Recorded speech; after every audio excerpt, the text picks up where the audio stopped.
Welcome to The Explainer. We're here to break down complex topics into super clear visual notes that are perfect for your study sessions. Today, we are diving deep into the massive cultural shifts that happened in Europe between the 14th and 17th centuries. You probably know it by its famous name, the Renaissance. So, to really get a grip on what the Renaissance was all about, we've got to start with one massive question. A question that basically turned centuries of tradition on its head and completely reshaped the Western world. And you can literally see the answer in the art. I mean, just look. On the left, you've got a piece from an earlier artist, Giotto. It's all about the divine, it's symbolic, its eyes are on the heavens.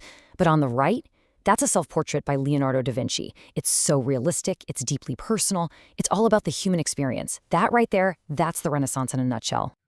Now, this crazy shift in art, it wasn't just about painters getting better at their jobs. Nope, it was a sign of a much, much deeper change in how people thought, a move toward putting human beings right at the center of the universe. Okay, so think about it like this. For centuries, the medieval view was pretty clear. Life on Earth was just a waiting room for the afterlife. The church was the ultimate authority, and people were seen as fundamentally flawed. But then, this new idea starts bubbling up, an idea we now call humanism, and it flipped the script. It celebrated life here on Earth and championed the amazing idea that individual people, with their own minds and their own skills, could do incredible things. All right, so the big question is, why Italy? What was going on in this part of the world that made it the perfect petri dish for this cultural explosion, while pretty much the rest of Europe was still stuck in a feudal system? You know, what's so wild is that Italy's big strength was actually its fragmentation. It wasn't one big country. Instead, it was this patchwork of super powerful, independent city-states, like Florence, Venice, and Genoa. And they were all competing with each other, creating this incredibly dynamic environment where new ideas just thrived. It was honestly the perfect recipe. First, you had a revival of trade, which brought in a ton of money. All that wealth created these powerful merchant families, not old-school nobles, but bankers and traders. These families, like the famous Medici in Florence, became patrons, which means they sponsored artists and thinkers, partly to show off just how rich and powerful they were. And to top it all off, they were literally surrounded by the ruins of the ancient Roman Empire, which got them thinking, hey, why don't we bring some of that old glory back? So we've got the where and the why. Now let's dig into the what. This powerful new way of thinking called humanism. How did it completely change what it meant to be smart or educated? Now, it's super important to get this right. Humanism wasn't about being anti-religion. In fact, a lot of humanists were very devout Christians. What they argued was that studying the great thinkers of ancient Greece and Rome, the classics, was the absolute best way to develop yourself as a person, to learn how to think, how to write, how to live a good life. It was a huge shift away from an education that was only about religion to one that was focused on the human experience. And check out this quote from Pico della Mirandola. It just nails the whole vibe. He's basically saying that arguing about ideas and studying literature is like a workout for your brain. This whole concept that the human mind was this powerful tool you could use to discover truth was completely revolutionary. This new focus on human ability in the world around us didn't just stay in dusty old books. Oh no, it exploded into art and architecture, and then one game-changing invention came along and just poured gasoline on the whole fire. This is where art and science totally merged. I mean, look at this incredible dome in Florence. To build it, the architect Brunelleschi couldn't just be an artist, he had to be a brilliant engineer.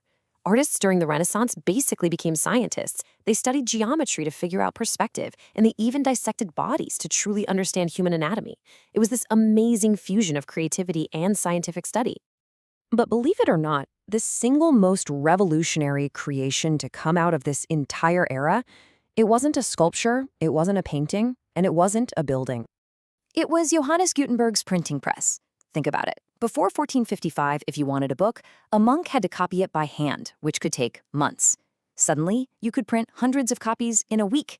This was, and I'm not exaggerating, the internet of its day. For the very first time, ideas could spread faster and further than any army. It was a true information revolution. So what happens when you give everyday people access to information and all these new ideas? Well, what do you think happens?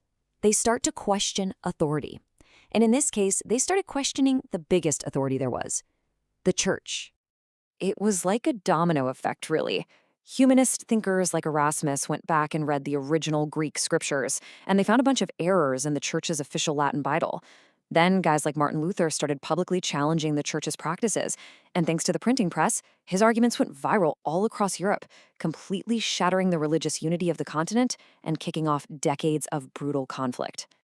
Okay, so we've got all this exciting talk of genius and individualism and the Renaissance man, but hang on a second. We have to ask a really important question. Who was all this progress for? Because this amazing new sense of potential, it wasn't for everybody. Writers like Castiglione here argue that, yeah, women should be educated, but mostly so they could be better companions to their husbands and manage the household. He's basically saying that while women needed virtues of the mind, their role was private and supportive. The public world of action and achievement, that was for men. So for most women, even wealthy ones, a real humanist education was just not on the table. Now, of course, there were some absolutely brilliant exceptions. You had trailblazers like Cassandra Fedeli in Venice, who argued fiercely for a woman's right to learn and to have her voice heard in public. But women like her were swimming against a very, very strong current in a world that was laser-focused on the public accomplishments of men. Okay, last point, and this is a big one you should always think about when you're studying history. Was this period really a renaissance, a total rebirth, or is that label just a little bit misleading? So get this, the actual term Renaissance was only made popular in the 1800s by a historian who really wanted to emphasize this dramatic break from what he called the Dark Ages. But historians today see it a bit differently. They point out that a lot of these so-called Renaissance ideas actually started way back in the Middle Ages. And, maybe most importantly, for the average farmer, who was the vast majority of the population, life didn't change one bit. This rebirth was really only something experienced by a tiny, wealthy elite in the cities. So in the end, the Renaissance was this incredibly complex and messy period of change, all kicked off by a new faith in what humans could achieve. And it leaves us with a pretty cool question to think about for our own time. In an age of constant change, is there an old idea from the past that we've forgotten, that maybe our world needs to rediscover today? Something to chew on.